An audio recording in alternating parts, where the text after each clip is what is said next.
The all-black jersey simply demands more, from both players and coaches.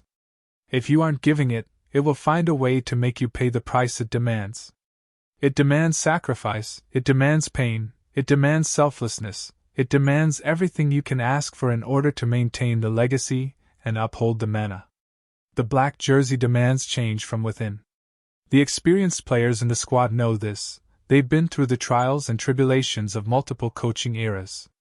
They've experienced it. It's not nice. It can be nasty. But overall, it makes those who experience it stronger.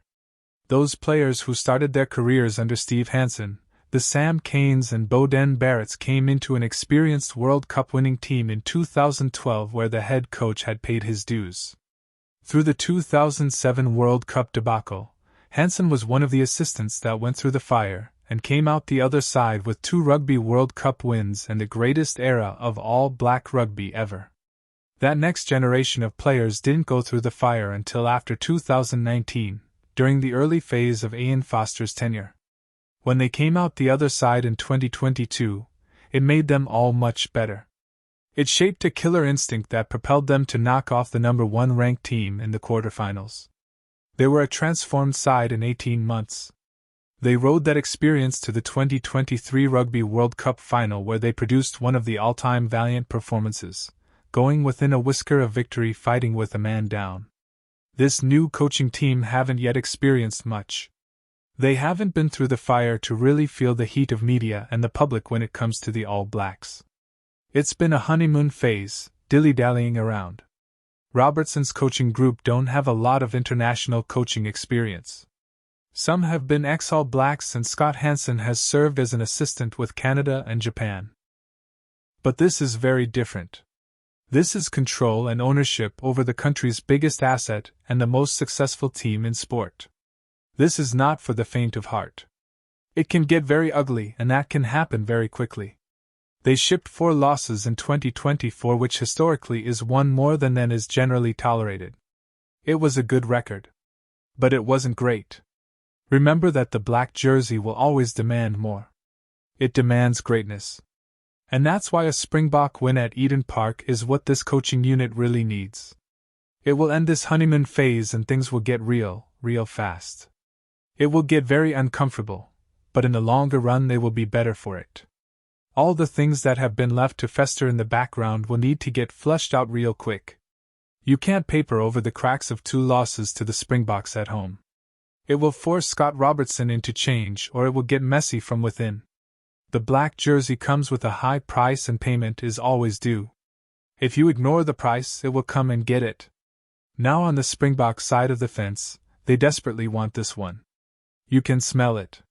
This one is a glorious trophy kill, the prized hunt. This will feel so good, the testosterone hit will be as good as any.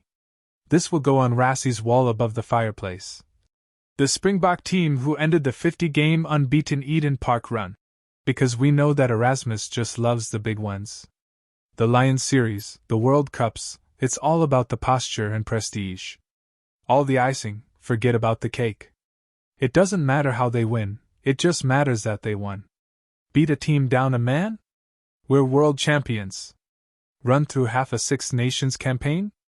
We're world champions. He's brought every one of the double Rugby World Cup winners over that he can get his hands on. Faf de Klerk is back. Pollard, Khaleesi, the whole gang is back for this big Eden Park raid. He's almost too excited that the prey is in the line of the scope. He changed script from an early team naming, with too many nerves to jump in first. His trigger finger is shaking with anticipation. Hopefully the rugby gods will give Erasmus this prized win. Give him more validation and confirmation that he can trust his double World Cup winners to deliver. Further delay the introduction of fresh talent into the squad. Because what the rest of the rugby world really wants is Erasmus to sleepwalk his aging squad all the way to 2027 where they will get dog-walked. The only way to do that is if the cart isn't tipped up too early. So with that in mind, let's toast to a Springbok victory at Eden Park and give this man the trophy kill he so desperately needs to bolster his record. Erasmus has a 50% win rate against the All Blacks as head coach, with 3 wins, 1 draw, and 2 losses.